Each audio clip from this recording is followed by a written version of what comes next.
નમસ્કાર દોસ્તો, અત્યારે એક નાની પણ અગત્યની વાત તમને કહેવી છે. દોસ્તો, આપણે જ્યારે ડૉક્ટર પાસે જઈએ અને આપણે બીમાર હોઈએ, કે આપણા ઘરે કોઈ બીમાર હોય, કે આપણા ઘરે કોઈ બાળક બીમાર હોય, અને આપણે જ્યારે એવું સમજીએ કે ભાઈ બીમારી થોડી વધારે છે, ત્યારે આપણે શું કરીએ છીએ? ત્યારે આપણે પહેલું ડૉક્ટરને કહીએ છીએ કે ડૉક્ટર એક સોય મારી દો ને, એક ઇન્જેક્શન મારી દો ને. આપણે એવું સામેથી કહીએ છીએ. આ જે માગણી છે એ બિલકુલ ખોટી છે. કેમ? તો કે એક તો એ કે સોય આપવાની જરૂર છે કે કેમ તે નક્કી ડૉક્ટરે કરવાનું હોય છે. અને એમાં પણ સૌથી મોટો નિયમ શું છે? તો સૌથી મોટો નિયમ એ છે કે જ્યાં સુધી કોઈ પણ વ્યક્તિ મોઢેથી ખોરાક લઈ શકે ત્યાં સુધી એને કોઈ પણ જાતના ઇન્જેક્શનની જરૂર છે નહીં. હા, ક્યારેક એવું બની શકે કે અમુક વખતે અમુક પ્રકારની દવાઓ છે એ મોઢેથી લઈ શકાય એવી ના હોય, એટલે ડૉક્ટર ઇન્જેક્શન આપવાનું નક્કી કરી શકે. દોસ્તો, હવે આજે મારે જે વાત કરવી છે એ આનાથી થોડી આગળની વાત છે. આગળની વાત શું છે? તો મારા હાથમાં અત્યારે આ એક જર્નલ છે. એ ઘણી પણ પ્રતિષ્ઠિત જર્નલ લેખાય છે.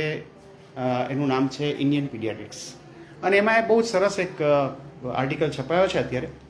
અને એ આર્ટિકલમાં જે લેખકો છે એમણે એ વાતની ચર્ચા કરી છે કે કોઈ બાળકને ધારો કે ને ઉલટી થાય છે, તો ઉલટી બંધ કરવા માટે એને શું કરવું વધારે યોગ્ય થાય? ઇન્જેક્શન આપવું વધારે યોગ્ય થાય કે પછી મોઢેથી દવા આપવાની વધારે યોગ્ય થાય? આ અભ્યાસ એમણે એવા બાળકોમાં કર્યો છે કે જેમને ઝાડા ઉલટી થયા હોય. અને આપણે સૌ જાણીએ છીએ કે ઝાડા ઉલટી થયા હોય અને જો આપણે ઉલટી કંટ્રોલ કરી લઈએ તો પછી દાખલ કરવાની જરૂર રહેતી નથી અને ઘરે જેવા કેસની સારવાર થઈ શકે છે.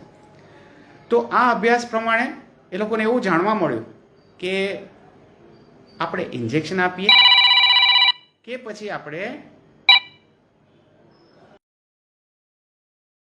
જાણવા મળ્યું કે બાળકને આપણે ઇન્જેક્શન આપીએ કે મોઢેથી દવા આપીએ, એમાં એની અસરમાં કોઈ ફેર પડતો નથી.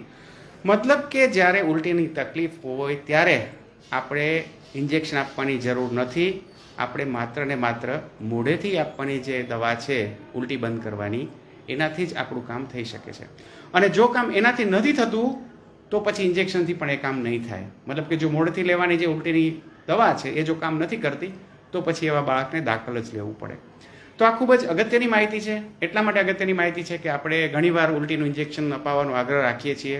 તો હવે તે વાત ખાસ ધ્યાન રાખજો કે ઉલટીની દવા મોઢેથી લઈએ અને ઉલટીની દવા ઇન્જેક્શન માટે લઈએ, એ બેમાં કોઈ જ ફરક નથી. એની અસરમાં કોઈ જ ફરક નથી.